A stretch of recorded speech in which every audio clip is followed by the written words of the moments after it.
할렐루야. 좋은 아침입니다. 오늘도 예수님의 큰 은혜가 우리 한 사람 한 사람 여러분의 인생을 밝게 비추고 또 맑게 인도하시는 놀라운 하루가 오늘 여러분에게 임할 줄 믿습니다. 제가 기도하고 오늘 함께 말씀 가운데 들어가 보도록 하죠. 사랑해 주님 감사합니다. 예수님, 세상에 어떤 빛보다 밝으신 예수님의 그 빛이 오늘 우리를 비춥니다. 하나님께서 인도하시는 그 빛을 따라 나아갈 때 즐겁고 기쁘고 힘차게 예수님을 따라 나아가 승리하는 우리 모든 귀한 주의 자녀들 되게 하여 주시옵소서. 예수님의 이름으로 기도드렸습니다. 아멘. 네, 오늘은 산상순 세 번째 시간입니다. 함께 하나님 말씀 먼저 보도록 하죠. 오늘은 마태복음 5장 3절이에요. 3절 4절 두 절을 보겠습니다. 5장 3절과 4절 우리 다 같이 한 목소리로 함께 읽도록 하겠습니다. 시작. 심령이 가난한 자는 복이 있나니 천국이 그들의 것이며 애통하는 자는 복이 있나니 그들이 위로를 받을 것이며. 아멘. 네, 오늘은 주님이 없으면 안 되겠다고 느낄 때가 바로 복이다. 주님이 없으면 안 되겠다고 느낄 때가 바로 복이다 라는 제목으로 하나님 말씀 증거하도록 하겠습니다. 오늘 산상순의 시작인데요. 산상순의 시작이 참 은혜스럽습니다.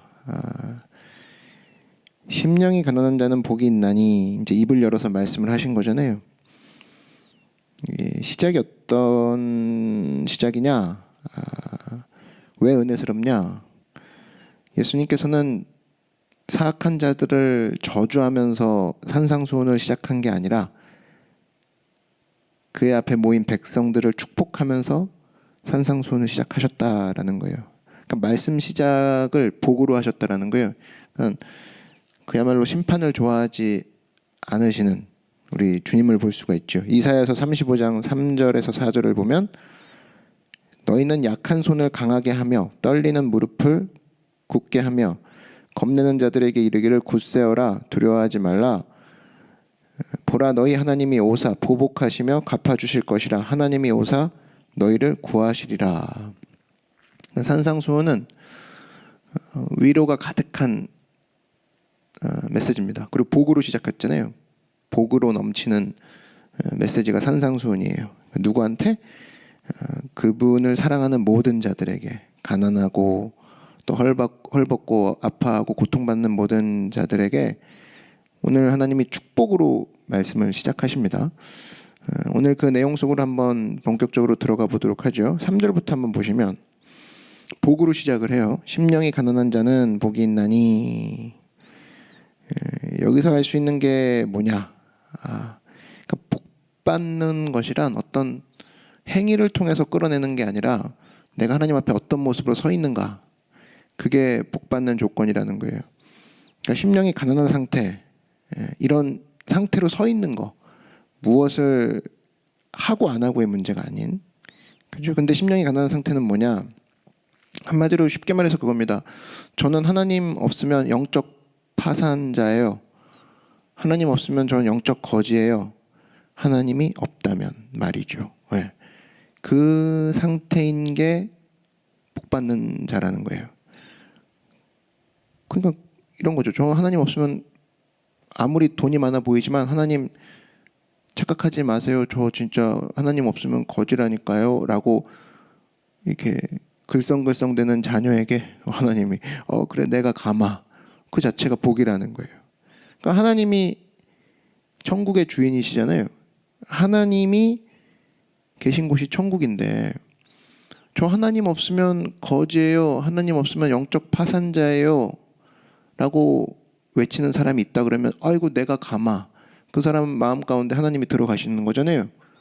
그러니까 천국은 지금 어디 있어요? 그 사람 마음 가운데 있는 거죠. 왜? 천국의 주인이 하나님이신데 그분이 그 사람 안으로 들어갔으니까. 그러니까 심령이 가난한 자는 복이 있나니 뭐래요? 천국이 그들의 것이며. 왜? 심령이 가난한 자는 저는 진짜 가난해요. 아무리 가진 것만이 보이지만 하나님 저 진짜 이렇게 많이 갖고 있어도 주님 없으면 저 진짜 완전 그지라니까요. 그렇게 고백하는 자에게 하나님이 찾아가시는 거니까. 그게 복이라는 거죠. 그래서 우리가 보통 부자나 거지를 판가름할 때 나의 현재 재정 상태를 보죠. 잔고. 그리고 내 현재 지금 처한 상황. 근데 성경은 그렇게 안 봐요. 네가 거지이고 부자인지는 네가 지금 하나님을 갈망하느냐 안 하느냐 이걸로 판가름한다 이거거든요. 그러니까 100억 원을 갖고 있어도 저 하나님 없으면 진짜 그지입니다. 이 고백을 한다 그러면 이 사람은 정말로 하나님 앞에서의 그 심령이 가난한 자라는 거예요. 그러니까 하나님으로밖에 채워줄 수밖에 없는. 그런데 뭐 꼴랑 뭐 한 100만 원 갖고 있고 모든 걸 다 가졌어. 그럼 그거야말로 진짜 하나님이 싫어하는, 기뻐하지 않는 모습이라는 거예요. 이거는 액수와 상관이 없는 거예요. 판가름이 뭘로 결정된다? 많이 가졌다고 해서 이제는 하나님 없어도 돼. 그러면 탈락. 근데 아무리 많이 가져도 나 하나님 없으면 안 돼. 다윗 왕이 그랬죠. 이스라엘 전체를 그에게 건네줘도 저 하나님 없으면 안 돼요. 그 자세가 하나님께 마음이 합한 자다 이런 칭찬을 받은 거 아닙니까? 그러니까 이 천국의 역설이에요. 저 하나님 없으면 완전 거지예요. 이게 사실은 진짜 영적인 부자고 저 하나님 없어도 돼요. 돈이면 되죠. 뭐 아니면 뭐 시간? 저 시간 되게 많은데 저 체력 하나만큼은 뭐 아니면 처세술 제가 그거 하나는 잘 배웠죠. 뭐 이런 식으로 버티는 사람 있다. 하나님 없어도 된다.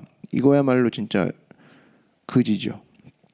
네. 다시 말해서 심령이 가난한 상태는 나는 가진 것이 아무도 없으며 나는 아무것도 아니며 나는 아무것도 할 수 없으며 나는 모든 것이 필요한 사람입니다를 깨닫는 상태라는 거예요. 나는 이런 거죠. 나는 가로하고 하나님이 없으면 아무것도 없으며 나는 가로하고 하나님이 없다면 아무것도 할 수 없으며 나는 가로하고 하나님이 없다면 모든 것을 잃어버린 사람입니다. 라고 깨닫는 상태가 가난한 상태고 심령이 가난한 상태고 그거야말로 복받는 사람의 상태라는 거예요. 여러분 그런 고백이 여러분 마음속에 있어요? 나는 하나님이 없다면 그냥 모든 것이 없는 거와 똑같아요 라는 고백할 수 있어요? 아닌데 그래도 좀 들여놓은 적금 있고 그냥 뭐 괜찮을 것 같은데 이런 마음이 조금이라도 있다. 그럼 심령이 가난한 거 아니에요. 의지할 게 있는 거잖아요. 심령 속에. 근데 나는 심령 속에 하나님 말고는 의지할 게 없어요. 이 고백을 하는 자체를 복받는 사람이다. 왜? 그렇게 얘기하는 자를 하나님이 외면하지 않고 들어가신다는 거죠. 그래서 천국이 그들의 안에 있는 거예요. 천국의 주인 되신 하나님이 그 사람 안으로 들어가는 거니까. 그래서 여러분 심령이 가난한 사람은 하나님 앞에서 이제 고난에 처할 때 모습도 나는 한 줌의 그 흙에 지나지 않아. 그분이 빚어 주셔야만 해. 난 그분의 손길 없이는 빚어질 수 없어. 이런 고백이 터져 나오는 거죠. 그러니까 충분히 혼자 비비고 일어날 수 있는 상황에서도 그분이 건져 주셔야 돼. 그렇지 않으면 나는 살 수 없어. 라고 엎드러져 있는 상태. 야, 그거 진짜 복 받는 상태인 거죠. 그러니까 여러분 성경에는 이렇게 하나님께서 심령이 가난한 자들에게 하신 수없이 많은 약속들이 곳곳에 있습니다. 한번 볼까요? 시편 40편 17절에 보니까 나는 가난하고 궁핍하오나 주께서는 나를 생각하시오니 주는 나의 도움이시오 나를 건지시는 이시라. 이게 무슨 축복이 있는 거예요? 무슨 약속인 거예요? 나는 하나님밖에 없어요 라는 사람에게 하나님이 내가 너를 생각하겠다 그거예요. 그죠? 여러분 누가 나 너밖에 없어 라고 하면 그 사람에게 더 마음이 가지 않아요? 근데 계속 그런 고백을 한다 하나님 앞에서. 그러면 하나님이 마음이 가죠. 하나님의 마음이 가면 상황 종료 아니에요? 벌써 역전을 보장하는 거 아닙니까? 복받는 상황인 거죠. 또 시편 69편 33절에 야훼는 궁핍한 자의 소리를 들으시며 그러니까 나는 하나님밖에 없어요라는 궁핍한 사람의 소리를 하나님은 들으신다라는 거예요. 듣고 가만히 있겠냐는 거예요. 그죠? 복 받는 상태라는 거죠. 시편 72편 13절에 그는 가난한 자와 궁핍한 자를 불쌍히 여기며 궁핍한 자의 생명을 구원하며. 그러니까 나는 하나님밖에 없어요라는 사람을 하나님은 불쌍히 여기신다라는 거예요. 시편 107편 41절에 궁핍한 자는 그의 고통으로부터 건져주시고 그의 가족을 양떼같이 지켜주시나니. 나는 하나님밖에 없어요라는 사람에게는 지켜주신다라는 거예요. 그의 가족까지도. 시편 132편 15절에 내가 이 성의 식료품에 풍족히 복을 주고 떡으로 그 빈민을 만족하게 하리로다. 나는 하나님밖에 없어요라는 사람에게는 먹여주신다라는 거예요. 이사야서 66장 2절에 나 야훼가 말하노라 내 손이 이 모든 것을 지었으므로 그들이 생겼느니라. 무릇 마음이 가난하고 심령에 통회하며 내 말을 듣고 떠는 자 그 사람은 내가 돌보려니와. 나는 하나님밖에 없어요라고 하는 사람에게는 하나님이 직접 돌보겠다 이 약속을 하셨다라는 겁니다. 그러므로 여러분 오늘도 하나님 말고는 나는 아무도 없어라 이 고백을 하시기 바랍니다. 하나님 없으면 무슨 소용이요. 이 고백이 사실은 모든 상황을 이겨내요. 교만해지지 않고요. 함부로 절망해지지 않아요. 되게 교만한 상황은 하나님 없어도 될 거를 찾았다 이거거든요. 근데 하나님 없으면 아무것도 안 돼요 라는 마음속에 굳건한 뿌리가 박혀있는 사람은 그 고백으로 나아가지 않죠. 또 어떤 사람은 절망하는데 안 되겠다 아무것도. 그죠? 근데 그것도 사실은 하나님 없으면 아무것도 아니에요. 내 안에 하나님만 확인만 된다 그러면 절망할 이유가 없다라는 거죠. 그러니까 그걸로 빨리 돌아가야 된다는 겁니다. 함부로 절망하지 말라는 거예요. 내 안에 하나님이 계시면 지금 절망하기엔 이르러 절망은 없는 거야. 하나님이 내 안에 계시니까. 그죠? 그러니까 하나님이 없으면 그때 절망이지 하나님이 있다 그러면 난 절망하지 않아. 그렇게 다시 오뚜기처럼 일어날 수 있다는 겁니다. 그러므로 여러분 심령이 가난한 자는 복이 있다는 거예요. 이런 사람들에게는 결코 세상 것들이 매력을 주지 않죠. 히브리서 10장 34절에 너희가 갇힌 자를 동정하고 너희 소유를 빼앗기는 것도 기쁘게 당한 것은 더 낫고 영구한 소유가 있는 줄 알미라. 영구한 소유가 뭐예요? 하나님 아니에요? 그러니까 내가 하나님이라는 소유가 있어? 그럼 됐어. 이렇게 돼야 된다라는 거예요. 여러분 오늘도 이제 하루를 시작하면서 엄청난 일들을 경험할 겁니다. 그러면 짜증나는 일, 어려운 일, 힘든 일, 지치고 힘 빠지게 만드는 일 경험하면 그거부터 물으라고. 내 안에 하나님 있나? 하나님 있네. 다행이다. 하나님이 제일 보물이라면서요. 그럼 보물부터 확인해야죠. 그거 그래 맞네. 이건 있네. 그럼 다행이네. 최악 아니네. 그러고 일어나는 거예요. 일이 터질 때마다 죽네 사네 오늘은 글렀네 그런 말을 할 수 없다라는 겁니다. 왜? 내 안에 하나님이 있는 것만 확인이 되면. 그죠? 고린도전서 3장 21절에서 23절에 그런즉 누구든지 사람을 자랑하지 말라. 만물이 다 너희 것임이라. 바울이나 아볼로나 게바나 세계나 생명이나 사망이나 지금 것이나 장래 것이나 다 너희의 것이요 너희는 그리스도의 것이요 그리스도는 하나님의 것이니라. 와 여러분 이거 21절 보세요. 만물이 다 너희 거래요. 그죠? 왜? 만물을 지으신 하나님이 우리 안에 있으니까. 아까 거랑 똑같아요. 천국의 주인이신 하나님이 내 안에 계시니까 천국이 내 거죠. 만물을 지으신 주님이 내 안에 들어오셨으니까 만물이 내 거죠. 여러분 믿으십니까? 그래요. 뭘 두려워해요? 심령이 가난한 자는 복이 있다. 다 너희 거래. 그래서 여러분 오늘도 여러분 고백 가운데 그 고백이 있길 바랍니다. 주님 저는 하나님 없으면 영적 파산자예요. 근데 하나님이 계시군요. 오늘도 하나님 계셔서 저는 참 다행입니다. 이것을 통하여서 교만에 빠지지도 않고 절망에 자기를 건네지도 않는 심령이 가난한 자 축복된 여러분 되길 주의 이름으로 축원합니다. 두 번째로는 이 5장 4절에 나오는 복의 내용인데 보세요. 애통하는 자는 복이 있나니 그들이 위로를 받을 것이며. 여기서 이 애통을 우리가 보통 슬픔으로 번역을 하는데 이거는 단순한 슬픔이 아닙니다. 자연적인 슬픔이 아니에요. 이거는 죄를 깨달았을 때 나오는 반응이에요. 죄를 깨달았을 때. 이 지금 8복이 시작이 된 거잖아요. 첫 번째 복이 심령이 가난한 자가 받는 복. 두 번째 지금 보는 게 애통이 있는 자가 애통하는 자가 받는 복. 두 번째 복인데 이게 점점 앞으로 보면 알겠지만 발전이 돼요. 팔복은 발전이 됩니다. 이런 거죠. 하나님이 없는 상태에서의 그 상태를 심령이 가난한다. 근데 두 번째 이건 뭐냐면 애통은 뭐냐면 하나님이 왔어요. 근데 죄가 가로막아 있는 거예요. 죄를 발견한 거예요. 그래서 나오는 슬픔. 발전하는 거죠. 하나님이 아예 없음을 발견하고 하나님 저는 하나님 없으면 죽어요. 근데 하나님이 오셨네. 근데 내 안에 죄가 가로막고 있네. 거기서 오는 슬픔. 근데 그런 자들, 그 죄를 보면서 우는 자들에게 하나님이 복이 있다 얘기하시는 거예요. 복이 있다. 그래서 여러분 죄를 깨닫고 눈물 흘리는 거 그 자체가 복이라는 겁니다. 그게 복의 시작이라는 거예요. 누가복음 15장에 탕자 이야기가 나오죠. 거기서 탕자가 아버지께 돌아오기 전에 어떤 마음가짐의 변화가 있었냐면 누가복음 15장 18절에서 19절에 보니까 내가 일어나 아버지께 가서 이르기를 아버지 내가 하늘과 아버지께 죄를 지었사오니 지금부터는 아버지의 아들이라 일컬음을 감당하지 못하겠나이다. 나를 품꾼의 하나로 보소서 하리라 하고 마음을 먹고 오죠. 그 아버지의 집도 알고 나도 아는데 그 거리가 너무 먼 거. 그러니까 물리적인 거리 말고도 자기가 그 유산을 달라고 해서 나왔잖아요. 못할 짓 한 거잖아요. 거기서 오는 참 거리가 멀어졌구나.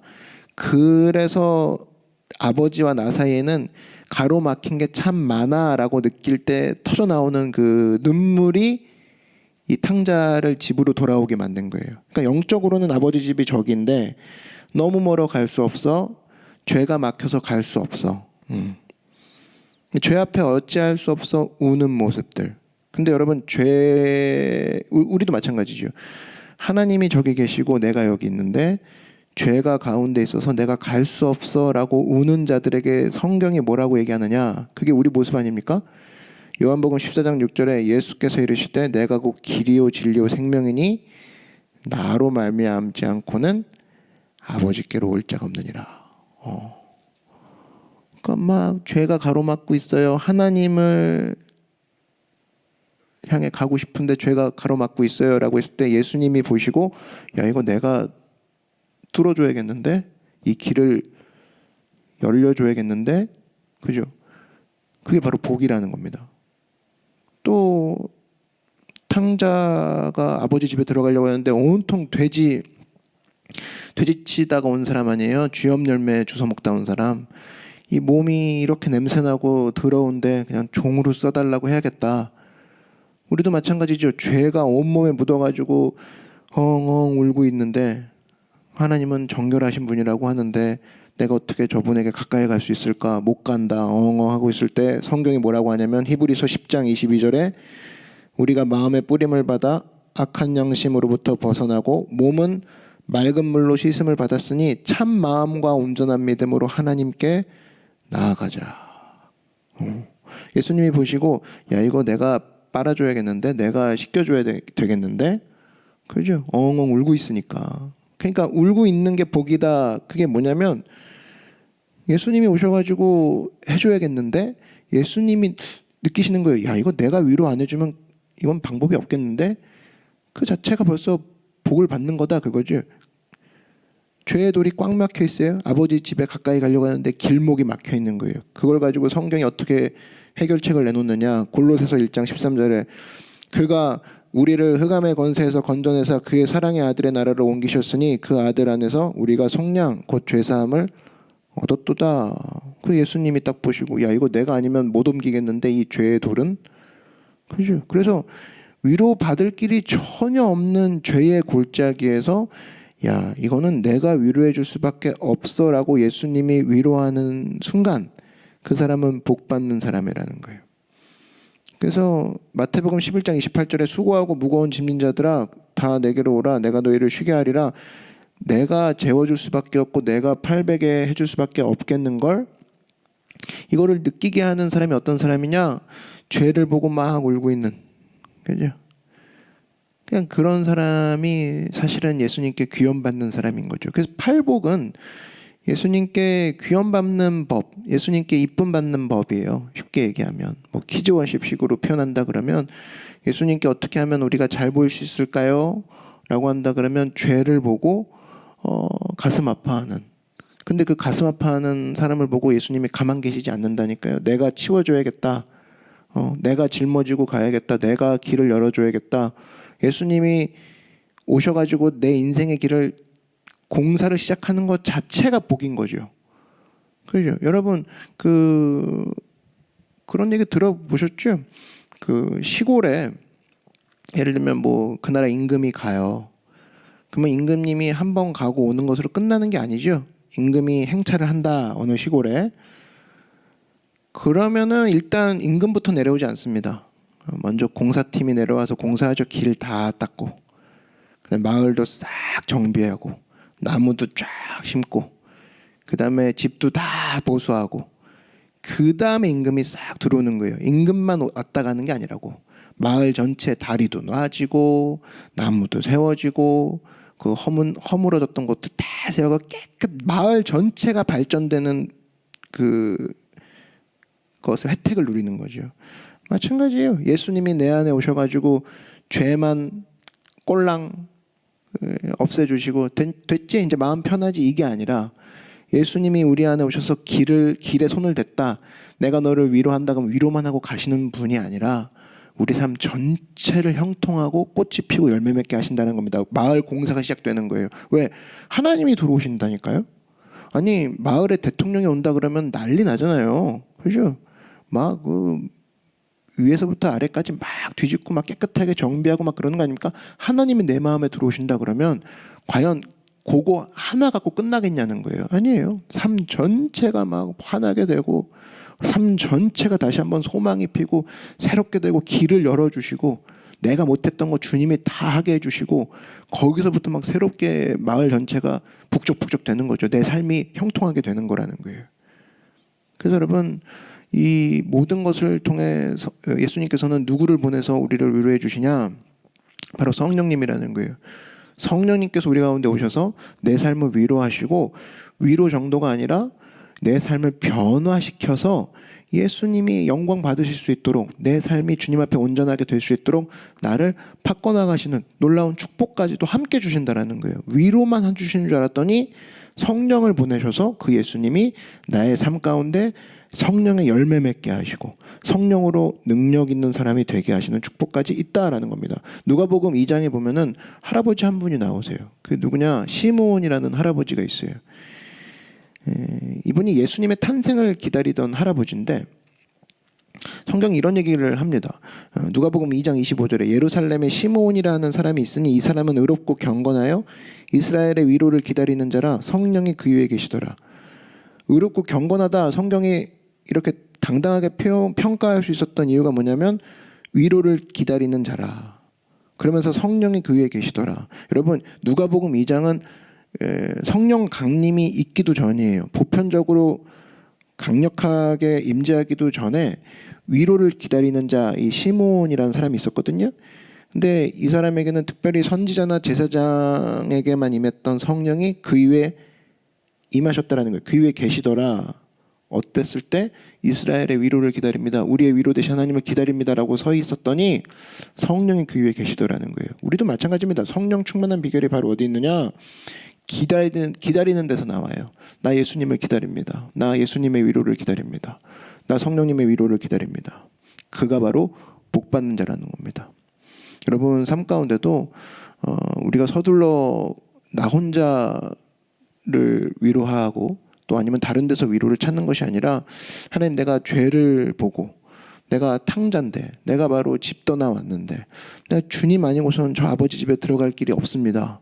하나님을 바라보고 하나님의 위로를 기다리는 자에게 하나님께서 다가가셔서 건지시고 구원해내시고 하나님께서 큰 복을 내려주실 줄 믿습니다. 오늘 저와 여러분에게 그러한 복이 임할 줄 믿습니다. 말씀을 정리할게요. 위로를 기다리는 자, 이 사람이 복받는 자라는 거예요. 그래서 애통하는 거죠. 나의 죄를 보고 슬퍼하고 있으면 하나님이 가만두지 않죠. 그걸 치워주시고 건져주시고 깨끗하게 눈보다 더 하얗게 해주신다. 그런 축복이 임하는 것이고, 또 하나 심령이 가난한 자는 뭐라고 했어요? 영적인 파산자. 내가 바로 하나님 없으면 아무것도 아닙니다.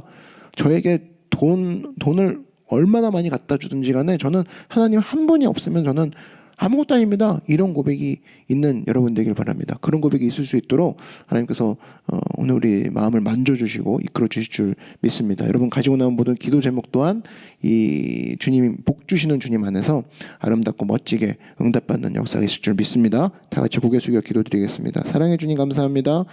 하나님, 우리가 하나님 없으면 아무것도 아닙니다. 심령이 가난한 자로 늘 서 있게 하여 주시옵시고, 특별히 내가 다른 것으로 내가 가슴 아파하는 것이 아니라 내 안에 늘 있는 나의 죄, 예수님 앞에서 우리가 불순종하고 의심하고 또 주님을 따라가지 않았던 그 죄를 보고 아파하고 한탄할 때 나를 향해 다가오시고 위로하시는 그 예수님을 늘 만나고 늘 기적과 은혜를 체험하는 우리 모두가 되게 하여 주시옵소서. 예수님의 이름으로 기도드렸습니다. 아멘.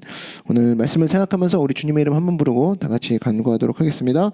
주여, 사랑해 주님 감사합니다. 오늘 하나님 심령이 가난한 자는 복이 있다고 배웠습니다. 하나님, 우리는 주님 없으면 아무것도